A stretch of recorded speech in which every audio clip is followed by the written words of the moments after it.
ایک فکر حسینی اور ایک فکر یزیدی.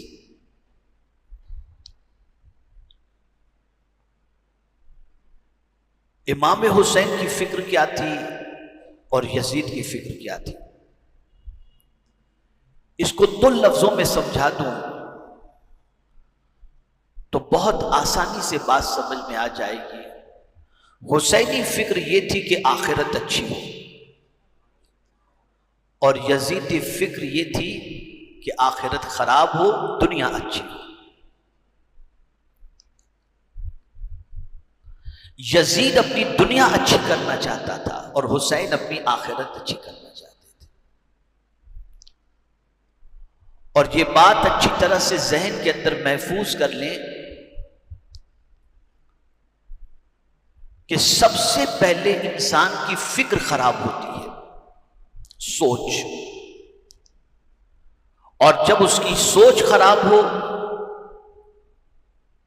تو پھر اس کے بعد وہ تباہی کے دہانے پر چلا جاتا ہے، اگر بری سوچ ہے. اور اگر اچھی سوچ ہے تو پھر اس کی دنیا بھی سنور جاتی ہے اور آخرت بھی سنور جاتی ہے. اگر ہم پوری دنیا کا اس وقت جائزہ لیں تو دنیا سوچ بدلنے ہی پر تلی ہوئی ہے. فکر بدلو، انسانوں کی سوچ بدلو. الیکٹرانک میڈیا پر جتنا خرچ کیا جا رہا ہے، سوشل میڈیا پر جتنا خرچ کیا جا رہا ہے، وہ سب فکر بدلنے کے لیے. اور آہستہ آہستہ مسلمانوں کی فکر بھی اتنی بدل گئی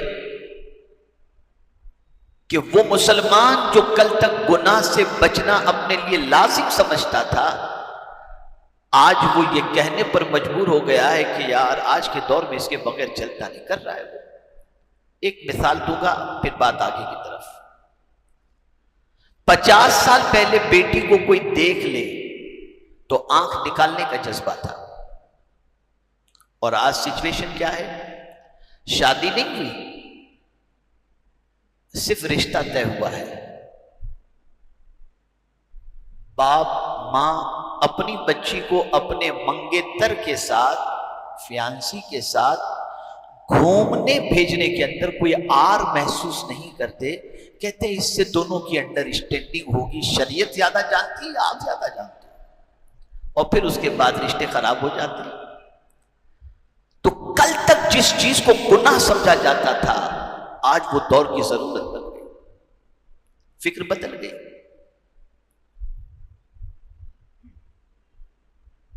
آپ دنیا میں کہیں بھی دیکھ لیں، اس وقت آپ کی فکر بدلی جا رہی ہے. اور اسی لیے ڈاکٹر اقبال نے کہا قوت فکر و عمل پہلے فنا ہوتی ہے، پھر کسی قوم کی شوکت کو زوال آتا ہے. پہلے فکر بدلتی ہے، سوچ بدلتی ہے. امام حسین رضی اللہ المولا تبارک و تعالی عنہ نے جان دے کر وہ سوچ جو مدینے سے چلی تھی، اسی سوچ کو ہم تک منتقل کیا انہوں نے کہ یہ دنیا چند دنوں کی ہے. کیا دنیا کا اقتدار، کیا دنیا کی چیزیں، کیا دنیا کی نعمتیں، کچھ بھی نہیں.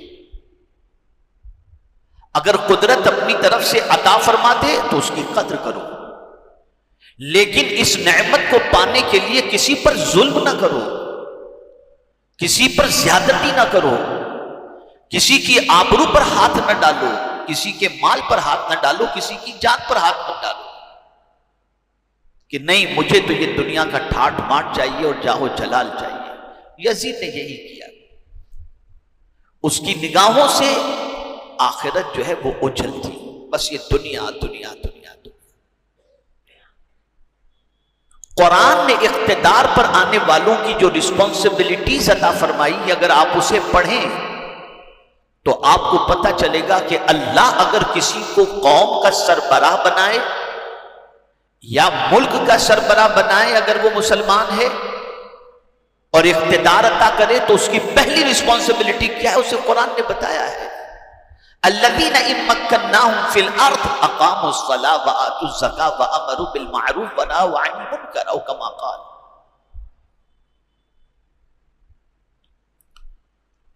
تو یزید نے جو ظلم کیا تاجدار کربلا پر یا اہل بیت پر، وہ آخرت سے بے خبر تھا اور قدرت کی پکڑ سے بے خبر تھا.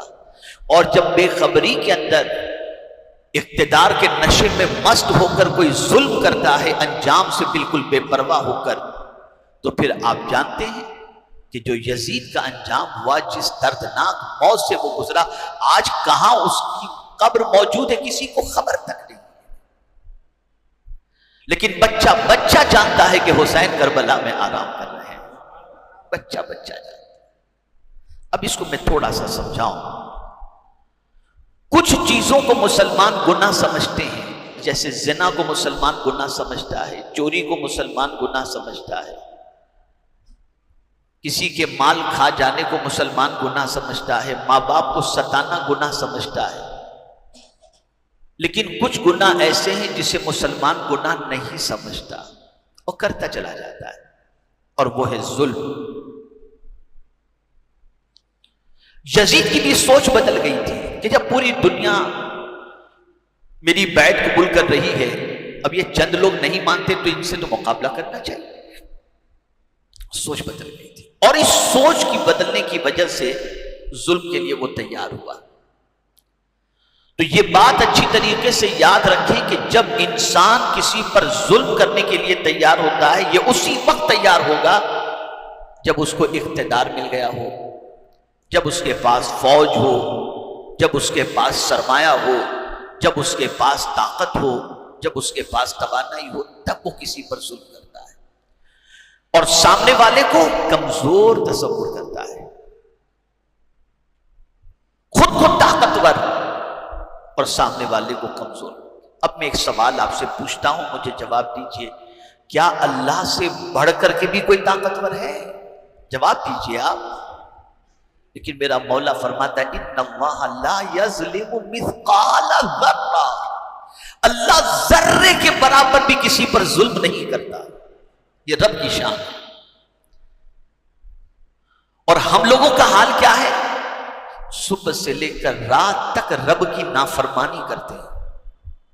روزی وہی دے رہا ہے، زندگی وہی دے رہا ہے، آنکھوں کی روشنی وہی دے رہا ہے، لیکن قربان میرے رب کی عظمت پر کہ یہ سب کچھ دینے کے بعد بھی ہم اس کی نافرمانی کرتے ہیں، پھر بھی وہ ہمیں مہلت دیتا ہے. میرا بندہ مجھ سے معافی مانگے گا، میں اسے معاف کر دوں گا. ظلم نہیں کرتا. ان اللہ لا یظلم مثقال ذرہ، ذرے کے برابر بھی ظلم نہیں کرتا. اور اگر کوئی کسی پر ظلم کرے اور سامنے والا مظلوم ہو گیا، اب سنیے حضور کیا فرماتے ہیں صلی اللہ علیہ وسلم. آقا کریم صلی اللہ علیہ وسلم ارشاد فرماتے ہیں مظلوم کی آہ سے بچو کہ اس کی آہ سے عرش ہل جاتا ہے. میں یزید کا بھی تھوڑا سا مسئلہ، اور دوسرا اسٹیشن پر ٹرین میں لٹکتے ہوئے ہمارے وہ نوجوان جو سفر کرتے ہیں، کوئی یہاں سے اندھیری جا رہا ہے، کوئی کلیان جا رہا ہے، کہیں پر تو دروازے پہ لٹکنے والے وہ کچھ لوگ جو پلیٹ فارم پر چکر لگا دے، کوئی مارتے ہوئے گاڑی چلی جاتی نکل جاتی، کوئی ہاتھ گاڑی والے پر ظلم کر رہا ہے، کوئی سائیکل والے پہ ظلم کر رہا ہے، کوئی کس پر ظلم کر رہا ہے. ظلم کبھی نہ کرو. اور یہ جملہ زندگی پر یاد رکھیے گا، بہت کام آئے گا یہ جملہ. اللہ کفر کو تو گوارا کر لیتا ہے لیکن ظلم کو گوارا نہیں کرتا.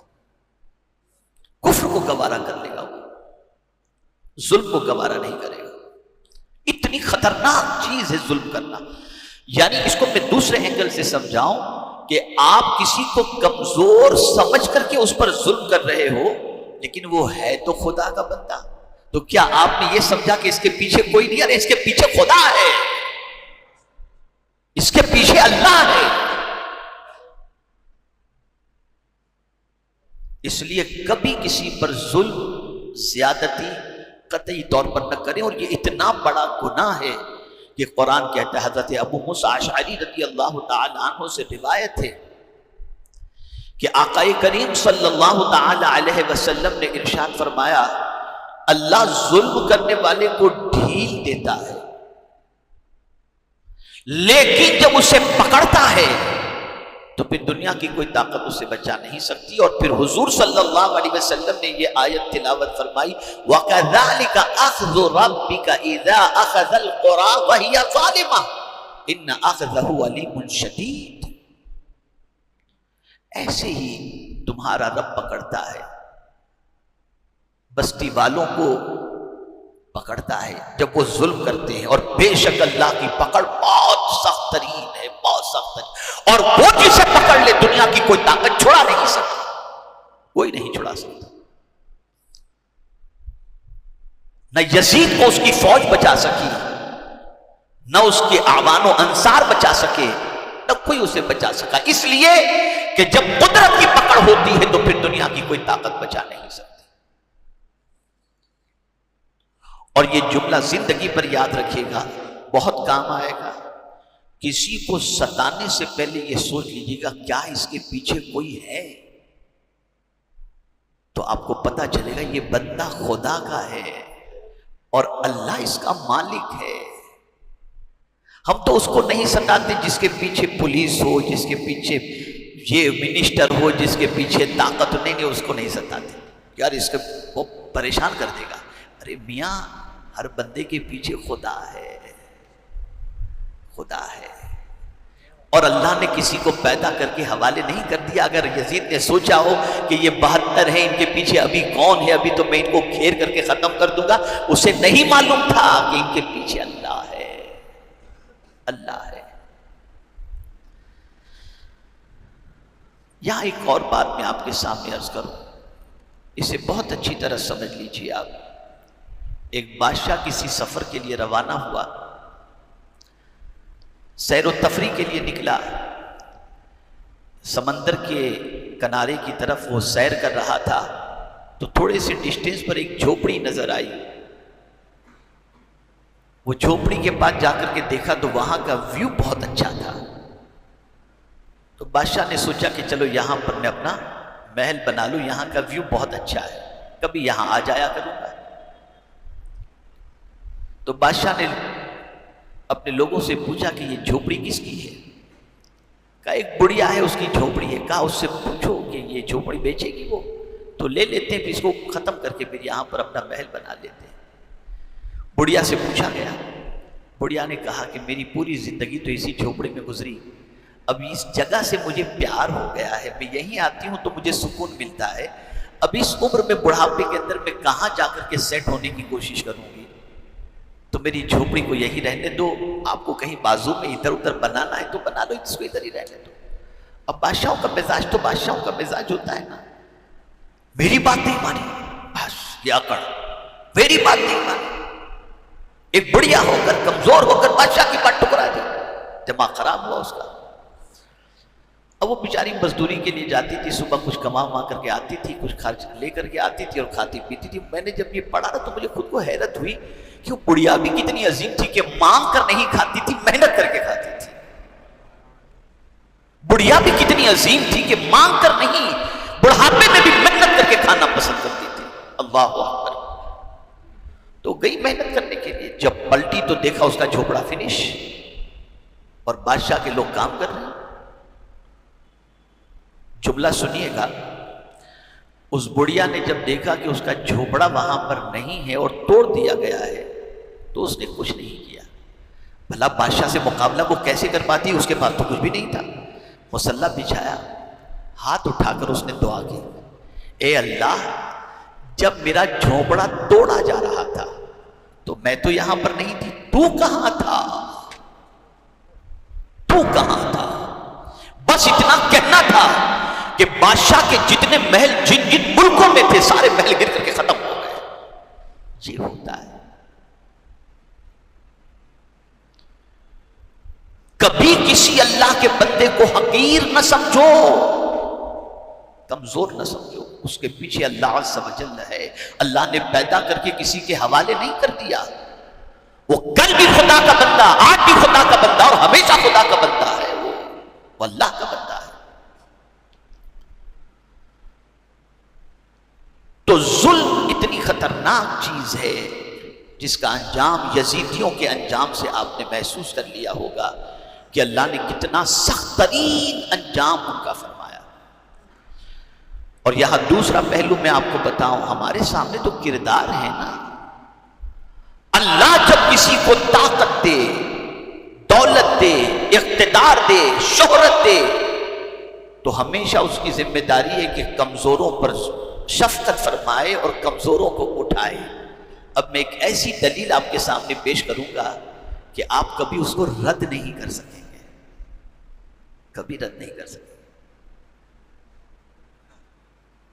ہر پریشان حال دکھی انسان جب سوچتا ہے، غریب ہے، سوچتا ہے کہ میری بگڑی بن جائے،